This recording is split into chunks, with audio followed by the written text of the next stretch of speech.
Good morning friends. तो prelims booster का पहला टॉपिक देखते हैं आज, जो कि है coalition for disaster resilient infrastructure. तो ये जो हमारा CIDRI है, उसको यूरोपियन यूनियन ने रिसेंटली ज्वाइन किया है। ठीक है, तो ये CDRI बेसिकली है क्या? इसको इंडिया के प्रपोजल पे इसको लॉन्च किया गया था। UN क्लाइमेट चेंज समिट हुआ था 23 सितंबर 2019 को। वहाँ पर इसको CDRI को प्राइम मिनिस्टर नरेंद्र मोदी जी ने जो है वो इसको लॉन्च किया था। ठीक है, तो ये US में हुई थी ये समिट, और उस टाइम पर जो है इंडिया ने इसको प्राइम मिनिस्टर ऑफ इंडिया ने इसको लॉन्च किया था। ठीक है, तो CDRI एक इंटरनेशनल कोलैबोरेटिव प्लेटफॉर्म है जिसमें पब्लिक और प्राइवेट सेक्टर दोनों मिल के, मतलब सारी जो मेंबर स्टेट्स हैं, जो मेंबर गवर्नमेंट्स हैं, फिर हमारी जितनी भी मल्टीलैटरल डेवलपमेंट बैंक्स हैं, UN की एजेंसीज़ हैं, जितने भी हमारे जो प्राइवेट सेक्टर हो गया, फिर नॉलेज के इंस्टीट्यूशंस हो गए, वो सारे जो मिलके बेसिकली ये स्ट्राइव करते हैं कि हम ऐसा इंफ्रास्ट्रक्चर बना सकें जो कि हमारे क्लाइमेट और डिज़ास्टर से जो रिस्क आ रहे हैं हमको, उन सबको जो है वो सह सके। ठीक है, तो रिजिलियंट मतलब एक तरह से एक स्ट्रॉन्ग इंफ्रास्ट्रक्चर बनाया जा सके, एक तरह से कि जिसको हम जिसके ऊपर क्लाइमेट चेंज का और डिज़ास्टर्स जो आते हैं उससे जो है उसको उससे जो नुकसान हो सकता है उसको सहने की उसमें कैपेसिटी हो। ठीक है, तो रिजिलियंस उसकी हमको इंफ्रास्ट्रक्चर की बढ़ाने की ज़रूरत है। ठीक है, तो क्या होता है कि जब भी समझ लो कोई डिज़ास्टर आता है तो हमारे जो इंफ्रास्ट्रक्चर है वो बड़ी जल्दी खराब, मतलब टूट जाता है, ख़राब हो जाता है। आपके अर्थक्वेक में आपका कितना लॉस हो जाता है बिल्डिंग्स का। ठीक है, तो ऐसे स्टैंडर्ड कोड्स बनने चाहिए, जो है बिल्डिंग मटेरियल कैसा हो, मैपिंग कैसे हो उसकी, तो उसके लिए जो फंड चाहिए होगा, सब कुछ रिसर्च इसके ऊपर हमने करने का इसमें प्लान है CDRI के थ्रू, कि सारी मेंबर कंट्रीज़ प्राइवेट सेक्टर के साथ हेल्प करके जो है ऐसा इंफ्रास्ट्रक्चर बनाए कि जो डिज़ास्टर्स को और क्लाइमेट चेंज के थ्रू खासकर जो हो रहे हैं डिज़ास्टर्स, उसको सहने की उस इंफ्रास्ट्रक्चर में कैपेसिटी हो। ठीक है, तो CDRI यही है कि जिसके अंदर पार्टनरशिप है नेशनल गवर्नमेंट्स की, UN के एजेंसीज़ की, मल्टीलैटरल डेवलपमेंट बैंक्स जैसे वर्ल्ड बैंक हो गया, AIIB हो गया, जो है हमारा एशियन डेवलपमेंट बैंक हो गया। बेसिकली ये सारे जो हैं वो इसके अंदर जो है वो फंडिंग देंगे। ठीक है, जो हमारा प्राइवेट सेक्टर है वो रिसर्च करेगा, नॉलेज इंस्टीट्यूशंस जो है वो रिसर्च करेंगे।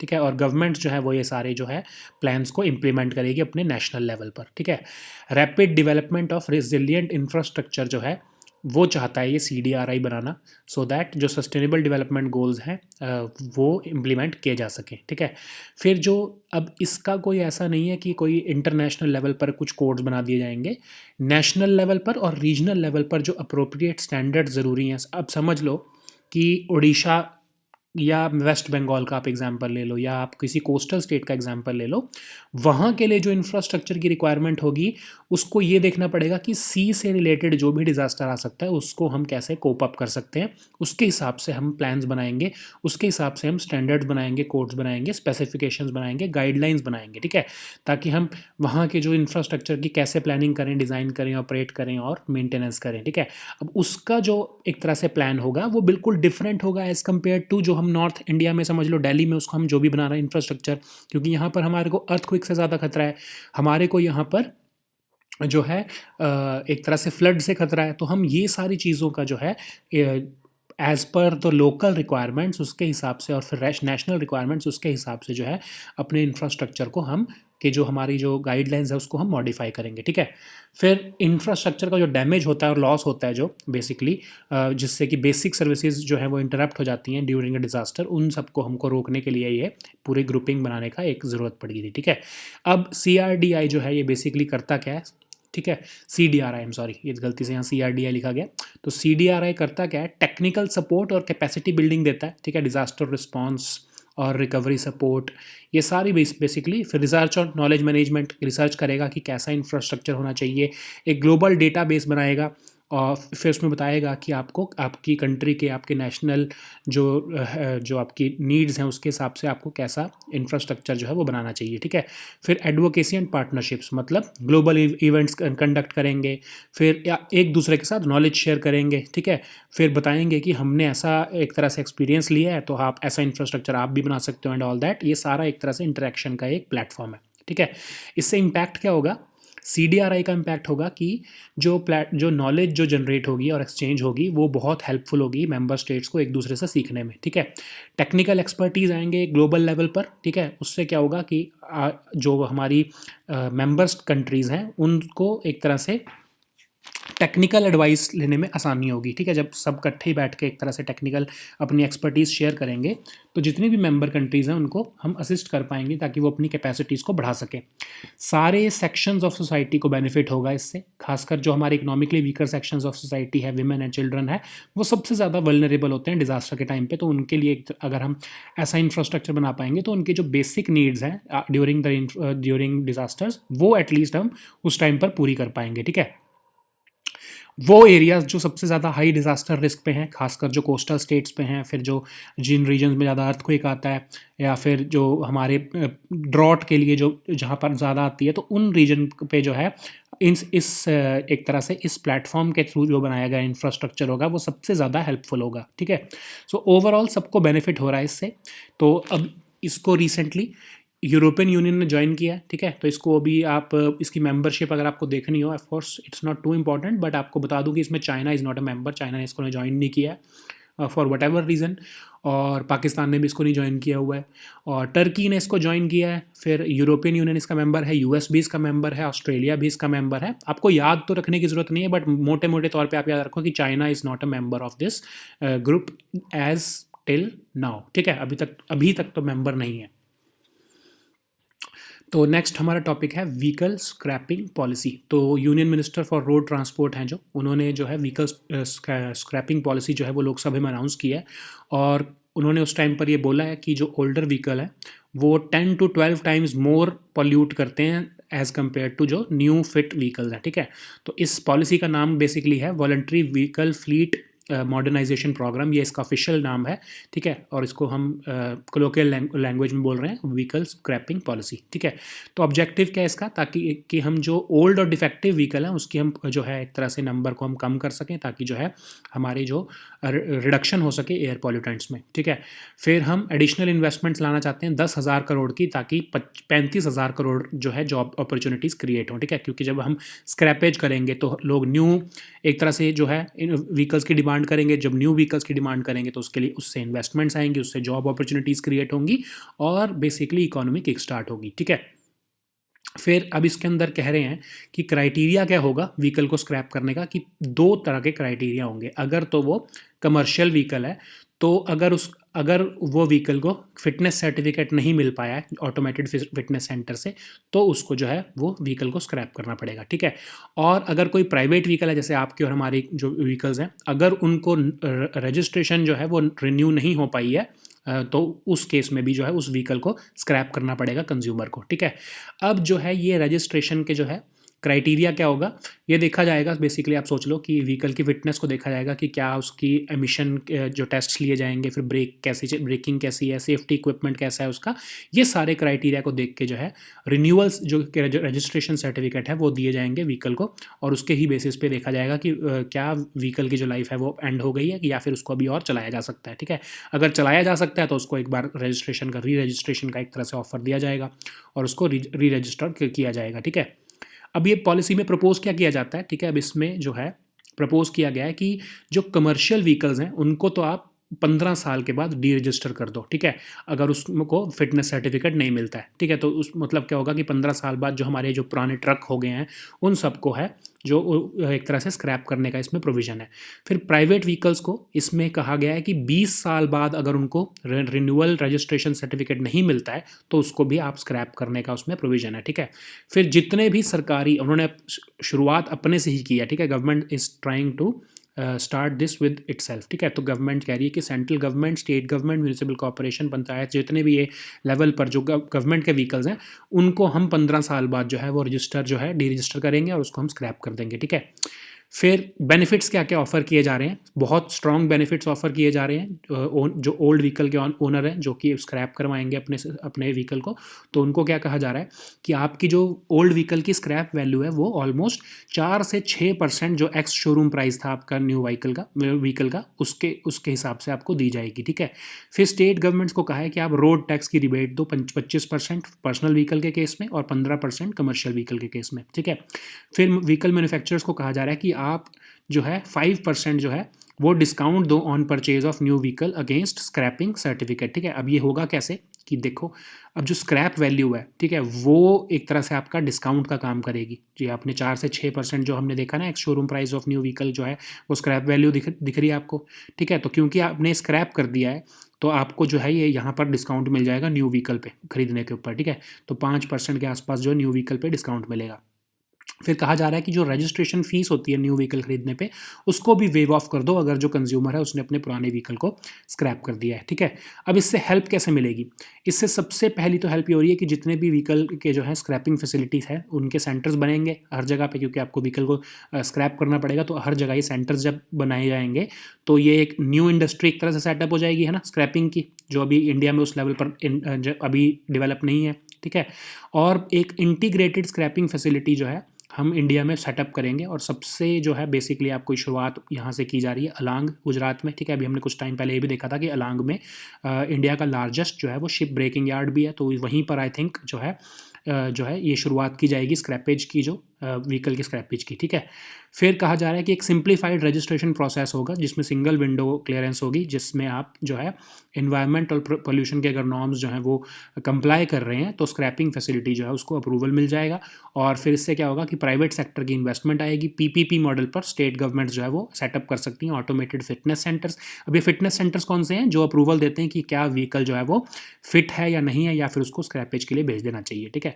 फिर प्राइवेट सेक्टर की इन्वेस्टमेंट आएगी, इसमें ऑटोमोबाइल कंपनीज भी इसके अंदर इन्वेस्ट करना शुरू करेंगी, ठीक है। अब एक बड़ा अच्छा इसमें प्रोविजन रखा है कि अगर कोई कन्फ्लिक्ट ऑफ इंटरेस्ट को अवॉइड करने के लिए कहा है कि जो फिटनेस सेंटर्स हैं जो अप्रूव करते हैं कि आपका व्हीकल जो है जिसको स्क्रैप करना चाहिए या नहीं करना चाहिए या फिर उसको रिन्यू कर देना चाहिए, अगर वो प्राइवेट ऑपरेटर है तो वो ऐसे बिजनेस में नहीं जा सकता जिसमें वो रिपेयर या फिर सेल भी करता हो, ठीक है। तो फिर तो वो क्या कहेगा कि नहीं, आपकी इस गाड़ी में ये प्रॉब्लम आ रही है, आपके सर्टिफिकेट में लिख देगा कि ये प्रॉब्लम है, और आपको कहेगा कि अगर आप हमारे से स्पेयर जो है रिपेयर करवाते हो तो मैं आपकी जो है ये जो फिटनेस है जो है ये वाली क्लियर कर दूंगा, ठीक है। समझ लो आपकी ब्रेकिंग सिस्टम में कोई प्रॉब्लम आ रही है तो वो आपको कहेगा कि अगर मैं जो है आपके फिटनेस में लिख दूं कि आपकी braking system is not good तो आपकी व्हीकल को जो है स्क्रैप करना पड़ेगा। इससे अगर आप चाहते हो कि ऐसा ना हो तो आप हमारे रिपेयर सेंटर पर या फिर सेल जो स्पेयर सर्विसेज वाला सेंटर है वहाँ पर आकर आप अपना जो है न्यू ब्रेकिंग सिस्टम लगा लो, तो हम आपके जो है आपके जो व्हीकल को हम एक तरह से रजिस्ट्रेशन कर देंगे उसकी, ठीक है। तो ये कहा है कि वो ऑपरेटर जो है फिटनेस सेंटर्स के वो इस बिजनेस में नहीं होने चाहिए, ठीक है। फिर ये अलग अलग फीस है कि कैसे कौन कितनी फीस ले जाएगी री रजिस्ट्रेशन के लिए, ये देख लेना, it's not too important for you to remember, just आपको सिर्फ बताने के लिए मैंने फीस की जो है अमाउंट भी शेयर कर दिया, ठीक है। नेक्स्ट हमारा टॉपिक है MMDR अमेंडमेंट बिल 2021। तो जो हमारे कोल एंड माइंस मिनिस्टर हैं उन्होंने जो mines and mineral development and regulation amendment bill जो है वो लोकसभा में इंट्रोड्यूस किया है, और इसमें चेंजेस क्या लाए जा रहे हैं। सबसे पहले तो कैप्टिव माइनर्स को कहा जा रहा है कि आप जो है अपना कोल या फिर जो भी मिनरल्स हैं वो आप 50% आप ओवर जो ऑलमोस्ट 50% की जो प्रोडक्शन है वो आप बाहर भी बेच सकते हो, ठीक है। अब कैप्टिव माइनर्स कौन होते हैं? अब समझ लो, एग्जाम्पल लेते हैं जिंदल ग्रुप से, ठीक है। तो जिंदल ग्रुप ने अगर कैप्टिव माइनिंग के लिए बिडिंग किया और उसको वो मिल गया है तो वो कैप्टिव माइनिंग का मतलब क्या होगा कि वहाँ से आप जो भी कोल की माइनिंग कर रहे हो उसको आप सिर्फ अपने ही जो है इंडस्ट्री में यूज़ कर सकते हो। मतलब जिंदल की जो अपनी इंडस्ट्री है उसके लिए ही जो कोल की ज़रूरत थी वो उसके लिए ही उसने वो कैप्टिव माइनिंग को लिया है, ठीक है। कि कोल को उसने मतलब वहाँ से माइन किया और अपनी ही इंडस्ट्री के अंदर उसको यूज़ किया, ठीक है। ऐसा नहीं हो सकता कि वो जो जिंदल ग्रुप है वो कोल की माइनिंग करे और उसको आगे किसी और को बेच दे, ठीक है। ऐसा अलाउड अभी तक नहीं था, लेकिन अब इस पॉलिसी में कहा जा रहा है, इस चेंज में कहा जा रहा है कि आप जो कैप्टिव माइनर्स हैं जिन्होंने अपने ही यूज़ के लिए जो है इंडस्ट्री की यूज़ के लिए जो माइनिंग की जो लीज ली हुई है, आप अपनी जो जितनी भी आप कैप्टिव माइनिंग कर रहे हो जो माइनिंग कर रहे हो उसका 50% आप बाहर भी बेच सकते हो, ठीक है। क्योंकि क्या हो रहा था कि जो समझ लो जो ये ग्रुप्स थे जो कि कैप्टिव माइनिंग कर रहे थे, उनका बहुत वेस्ट जा रहा था रिसोर्सेज, ह्यूमन रिसोर्स, और बहुत कॉस्ट भी महंगी पड़ रही थी क्योंकि वो बाहर नहीं बेच पा रहे थे, वो सिर्फ अपनी ही इंडस्ट्री में यूज़ कर रहे थे, और इन केस अगर उनकी इंडस्ट्री में कोई प्रॉब्लम आए तो जो है ये जो है माइनिंग से वो रेवेन्यू जनरेट नहीं कर पा रहे थे, ठीक है। तो इसलिए उन्होंने क्या कहा है कि आप 50% तक जो है वो अपना बाहर भी बेच सकते हो जो आप इससे माइनिंग कर रहे हो, ठीक है। दूसरा उन्होंने एक प्रपोजल दिया है कि एडिशनल रॉयल्टी पेमेंट्स करनी पड़ेंगी अगर कोई सेंट्रल पब्लिक सेक्टर एंटरप्राइज, जैसे समझ लो एग्जांपल ले लो कि कोल इंडिया जो है वो समझ लो झारखंड में कोई माइनिंग कर रहा है, ठीक है, 10 साल के लिए, ठीक है। जैसे 10 साल खत्म हुए तो जो है जो कर्नाटक आई एम सॉरी जो झारखंड गवर्नमेंट, हम झारखंड का एग्जांपल ले रहे हैं, तो झारखंड गवर्नमेंट को वो कह सकते हैं कि हम जो है आपको एडिशनल रॉयल्टी पे करेंगे और आप हमारे कॉन्ट्रैक्ट को थोड़ा सा एक्सटेंड कर दो, ठीक है। तो ये माइनिंग लीज को के कॉन्ट्रैक्ट को एक्सटेंड करने के लिए जो है एडिशनल रॉयल्टी पेमेंट्स मिल जाएगी स्टेट्स को, रादर देन कि वो दोबारा पूरा का पूरा जो प्रोसीजर जो है जिस पे बिडिंग करें, ऑक्शन करें, उसमें दोबारा जाएं वो, ठीक है। तो इसलिए ताकि जो है जल्दी से जल्दी जो है एक तरह से एक्सटेंशन मिल सके और स्टेट्स को भी कभी रेवेन्यू लॉस ना हो, इसके लिए एडिशनल रॉयल्टी पेमेंट स्टेट्स को देने की बात की जा रही है अगर सेंट्रल पब्लिक सेक्टर एंटरप्राइजेज जो है वो माइनिंग कर रहे हैं तो, ठीक है। अब ये क्यों किया गया, क्योंकि अभी एनएमडीसी जो है वो माइनिंग कर रही थी कर्नाटका में कहीं एक एरिया में, दोनी मलाई माइन में, और उसको कर्नाटका गवर्नमेंट ने कहा कि आपका तो जो है माइनिंग राइट्स खत्म हो गए हैं, अब आपको ऑपरेशंस बंद करने पड़ेंगे, ठीक है। फिर एनएमडीसी को अपने ऑपरेशंस बंद करने पड़े फॉर ऑलमोस्ट 2 ईयर्स, लेकिन एनएमडीसी के साथ फिर बाद में एक तरह से इंटरिम एग्रीमेंट कर लिया कर्नाटका ने और उनको कहा कि चलो आप हम इसको एक्सटेंड कर देते हैं। तो ताकि ये डिले ना आए इसके लिए जो है एडिशनल रॉयल्टी पेमेंट्स देने के ऊपर कहा है स्टेट्स को के साथ आप एक तरह से एक्सटेंड कर सकते हो अपने कॉन्ट्रैक्ट को, ये इसमें प्रोविजन डाला गया है, ठीक है। लेकिन स्टेट्स इसको अपोज कर सकती हैं, क्यों? क्योंकि अगर एक कॉन्ट्रैक्ट, एक राइट एंड हो गया है, समझ लो माइनिंग का राइट्स एंड हो गया है, एक तरह से 10 साल का कॉन्ट्रैक्ट था वो खत्म हो गया है, ठीक है। तो स्टेट को तो ज़्यादा पैसा कब मिलेगा, जब नवी ऑक्शन होगी, ठीक है, तब उसमें नवी ऑक्शन में ज़्यादा पैसा मिलेगा उसको, न्यू मार्केट प्राइस पे पैसा मिलेगा, ठीक है। लेकिन जो अभी प्रोविजन है उसमें क्या कहा जा रहा है, सेंट्रल पब्लिक सेक्टर जो एंटरप्राइजेज हैं वो अपने कॉन्ट्रैक्ट्स को एक्सटेंड करवा सकते हैं और सिर्फ एडिशनल रॉयल्टी पेमेंट्स देनी पड़ेंगी उनको, ठीक है। तो इस चीज़ को स्टेट्स जो है आने वाले टाइम में एक तरह से अपोज कर सकती हैं और शायद कोर्ट में मूव कर सकती हैं कि हमारे को तो रेवेन्यू लॉस होगा इससे, अगर हम सिर्फ एक्सटेंड करेंगे, हमको तो पूरा का पूरा ऑक्शनिंग के प्रोसेस को दोबारा करने दो, ठीक है। अब इसमें सेंट्रल गवर्नमेंट ने एक और चीज़ को रखा है कि सेंट्रल गवर्नमेंट जो है वो ऑक्शनिंग या री ऑक्शनिंग जो प्रोसेस है वो स्टेट गवर्नमेंट अगर नहीं करती है एक माइनिंग लीज का बड़े लंबे टाइम तक, जो तो सेंट्रल गवर्नमेंट जो है वो on behalf of state government जो है वो इस ऑक्शन प्रोसेस को कंप्लीट कर सकती है, ठीक है। तो एक स्टिपुलेटेड टाइम में अगर आपने स्टेट गवर्नमेंट जो है वो नहीं कर रही है ऑक्शनिंग को, ठीक है, एक ऑक्शन समझ लो झारखंड में किसी माइन की ऑक्शनिंग होनी है, ठीक है, लेकिन 2 साल 3 साल लटका के रखा, स्टेट गवर्नमेंट ऑक्शनिंग कर ही नहीं रही है, तो सेंट्रल गवर्नमेंट जो है वो इंटरफेयर करेगी और उस ऑक्शनिंग को कंप्लीट करेगी, ठीक है। तो अब इसमें होगा क्या, क्यों ये कहा जा रहा है कि इंडस्ट्री के जो कोल इंडस्ट्री में वो कह रहे हैं कि कई बार हमने देखा ऐसा कि स्टेट गवर्नमेंट जान के क्या होता है कि उन्होंने अपने किसी बिजनेसमैन को ऑक्शनिंग जो है करके वो स्टेट के जो माइनिंग के राइट देने होते हैं, लेकिन क्या होता है कि जब वो ऑक्शन में वो कंपनी को नहीं मिल पा रहा होता तो उसके लिए बार बार कुछ ना कुछ बहाना करके डिले करते रहते हैं जब तक उस कंपनी को वो राइट्स नहीं मिल जाते, ठीक है। तो इसी करप्शन को रोकने के लिए सेंट्रल गवर्नमेंट ने कहा है कि एक हम आपको टाइमलाइन दे रहे हैं कि इसमें अगर आपने नहीं किया तो हम इंटरफेयर करके आपके ऑक्शनिंग को कंप्लीट करेंगे, ठीक है। लेकिन ऑफ कोर्स स्टेट्स जो है वो इसको अपनी इन्फ्रिंजमेंट मानेंगी अपने राइट्स की, ठीक है, तो इसके लिए भी अगेंस्ट जाएंगी स्टेट्स एंड दे में मूव टू द कोर्ट सून, ठीक है। सो नेक्स्ट टॉपिक देखते हैं, ईस्टर्न राजस्थान कनाल प्रोजेक्ट। तो राजस्थान के चीफ मिनिस्टर ने उन्होंने बोला है कि जो ये ईस्टर्न राजस्थान कनाल प्रोजेक्ट है इसको आप नेशनल प्रोजेक्ट स्टेटस दो। अब होगा क्या नेशनल प्रोजेक्ट स्टेटस मिलने से, मतलब फंडिंग मिलेगी, ठीक है। इसीलिए जो है वो अशोक गहलोत जो है वो ये कह रहे हैं कि इसको आप नेशनल प्रोजेक्ट स्टेटस दो, ठीक है। अब ये है क्या ईस्टर्न राजस्थान कनाल प्रोजेक्ट, ये देख लेते हैं। ये प्रोजेक्ट जो है ये कनाल बनाने का प्रोजेक्ट है ईस्टर्न राजस्थान में, ताकि जो सरप्लस वाटर अवेलेबल है सदर्न राजस्थान की रिवर्स में, जो खासकर जैसे चंबल और कुन्नू वगैरह जो रिवर्स हैं इसमें सरप्लस वाटर होता है, तो उसको हम ये ट्रांसफ़र करके साउथ ईस्टर्न डिस्ट्रिक्ट्स जहाँ पर स्कार्सिटी ऑफ वाटर है वहाँ पर इस पानी को ट्रांसफ़र करने का ये प्रोजेक्ट है, ठीक है।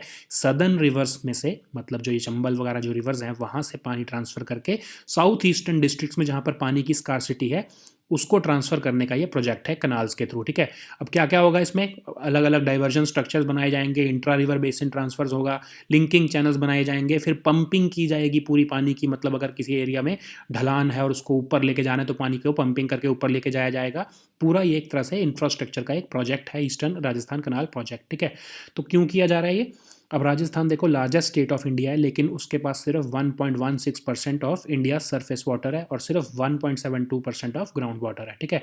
और सिर्फ एक चंबल ही रिवर बेसिन है जिसमें सरप्लस वाटर है, बाकी सारे जो हैं वो जितने भी एक तरह से जो रिवर बेसिन्स हैं, जैसे जो ये हमारी घग्गर वगैरह जा रही हैं, ये सारी तो मतलब एक तरह से सूखी ही पड़ी हैं, ठीक है। तो ये चंबल रिवर बेसिन जो कि सरप्लस वाटर है उसको ट्रांसफ़र करने का प्रोजेक्ट है, ताकि राजस्थान के जो साउथ ईस्टर्न डिस्ट्रिक्ट जहाँ पर सूखा ज़्यादा आता है वहाँ पर पानी को ट्रांसफ़र किया जा सके, ठीक है।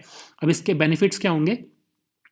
ये एक तरह से 2 लाख हेक्टेयर और 4.35 लाख हेक्टेयर की इरिगेशन फैसिलिटीज़ क्रिएट करेगा, ठीक है। तो इससे एक तरह से राजस्थान में वाटर की जो इशू आ रहा है कुछ डिस्ट्रिक्ट्स में, उसको हम सॉल्व करने का एक तरह से हम टारगेट रख रहे हैं, ठीक है। ग्राउंड वाटर टेबल भी इससे रिवाइव होना शुरू हो जाएगा, ठीक है, क्योंकि अभी तो समझ लो वो पानी वेस्ट जा रहा है जो चंबल रिवर का है, ठीक है। उसको अगर हम ट्रांसफ़र कर देते हैं तो उससे हम ग्राउंड वाटर टेबल को भी रिचार्ज कर पाएंगे, क्योंकि अभी क्या हो रहा है, जहाँ पर नहीं पानी आ पाता है तो वहाँ के लोग ग्राउंड वाटर पर डिपेंडेंट है और वो एक्सेसिव यूज़ कर रहे हैं उसका, तो उसकी वजह से ग्राउंड वाटर का टेबल नीचे जाता जा रहा है, ठीक है। एक स्पेशल एम्फेसिस इसमें दिया जा रहा है इस प्रोजेक्ट में कि जो दिल्ली मुंबई इंडस्ट्रियल कॉरिडोर है उसके आउटस्कर्ट्स वाले जो एरिया हैं, उसके जो आसपास के जो बेसिकली एरिया हैं, वहाँ पर जो है पानी पहुँचाया जा सके, ताकि जो है इंडस्ट्रीज़ वहाँ पर सेटअप हों और उस एरिया को डेवलप किया जा सके, ठीक है। तो इस प्रोजेक्ट को इसीलिए भी वो कह रहे हैं कि आप नेशनल प्रोजेक्ट का स्टेटस दे दो, ठीक है। नेक्स्ट हमारा टॉपिक है अप्रोप्रिएशन बिल। तो अभी रिसेंटली जो है अप्रोप्रिएशन बिल जो है वो पास हो गया है लोकसभा में, ठीक है। तो अप्रोप्रिएशन बिल होता क्या है? ये पावर देता है गवर्नमेंट को कि वो कंसोलिडेटेड फंड ऑफ इंडिया में से पैसा निकाल सकें, ठीक है। तो एक तरह से बिल्स बेसिकली जो है बजट पास हुआ है, ठीक है। अब गवर्नमेंट ने को पावर मिल गई है कि वो हाँ कंसोलिडेटेड फंड ऑफ इंडिया में से जो पैसा निकालने का जो एक अप्रूवल मिल गया है पार्लियामेंट से गवर्नमेंट को, ठीक है। जब डिस्कशंस हो जाती हैं बजट के प्रपोजल्स के ऊपर, फिर वोटिंग हो जाती है, उसके बाद गवर्नमेंट जो है वो अप्रोप्रिएशन बिल जो है वो लोकसभा में पेश करती है और कहती है कि हमको इतना पैसा चाहिए इस साल। उसके बेसिस पे जो है पार्लियामेंट अप्रूवल देती है और जो है वो पैसा उसको हम उस बिल को जो जो कंसोलिडेटेड फंड ऑफ इंडिया में से पैसा निकालने के लिए जो बिल लाया जाता है उसको हम कहते हैं अप्रोप्रिएशन बिल, ठीक है। गवर्नमेंट को बेसिकली अथॉरिटी दे रही है ये विड्रॉ करने के लिए कंसोलिडेटेड फंड ऑफ इंडिया का कंसोलिडेटेड फंड ऑफ इंडिया में से पैसा निकालने के लिए, ठीक है। अगर ये बिल डिफीट हो जाए, ठीक है, अगर पार्लियामेंट समझ लो या लोकसभा में बेसिकली इसको वोट्स ना मिले और ये बिल डिफीट हो जाए तो सरकार गिर जाती है, ठीक है। सरकार को रिज़ाइन करना पड़ता है और एक जनरल इलेक्शन फिर दोबारा कंडक्ट करना पड़ता है, ठीक है। अब इसमें कॉन्स्टिट्यूशनल प्रोविजंस कौन से हैं? आर्टिकल 114 ऑफ द कॉन्स्टिट्यूशन कहता है कि गवर्नमेंट जो है वो सिर्फ तभी पैसा निकाल सकती है कंसोलिडेटेड फंड ऑफ इंडिया में से जब उसको पार्लियामेंट ने अप्रूवल दिया हो, ठीक है। और अप्रोप्रिएशन बिल को सिर्फ लोअर हाउस ऑफ पार्लियामेंट में से अप्रूवल लेने की ज़रूरत होती है, सिर्फ लोकसभा में से अप्रूवल लेने की ज़रूरत होती है। उसके ऊपर जो है राज्यसभा जो है वो ऑफकोर्स उसको पहले पास तो लोकसभा में किया जाता है और उसको राज्यसभा में भेजा भी जाता है, लेकिन जो राज्यसभा है वो सिर्फ रिकमेंड कर सकती है उसके ऊपर अमेंडमेंट्स, लेकिन फोर्स नहीं कर सकती गवर्नमेंट को कि आप जो है ये अमेंडमेंट्स करो, ठीक है। सिर्फ लोकसभा ने जो है जो भी लोकसभा जो है वो उसको एक्सेप्ट कर सकती है उन अमेंडमेंट्स को या फिर रिजेक्ट कर सकती है। और जो है अगर लोकसभा में पास हो जाए तो ये अप्रोप्रिएशन बिल को हम पास माना जाता है, ठीक है। सो ये रिसेंटली अभी पास हुआ है। सो अब जो है एक तरह से बजट जो है वो क्लियर हो गया है, ठीक है। सो ये आज के हमारे टॉपिक्स थे। अब आप इस हमने जो आज आपको टेलीग्राम ग्रुप में से आपको हमारी वीकली जो है करंट अफेयर्स की कंपाइलेशन भी मिल जाएगी, उसको भी आप डाउनलोड कर सकते हो apart from of course this PDF। So we'll meet next time with new topics. Until then, goodbye and take care.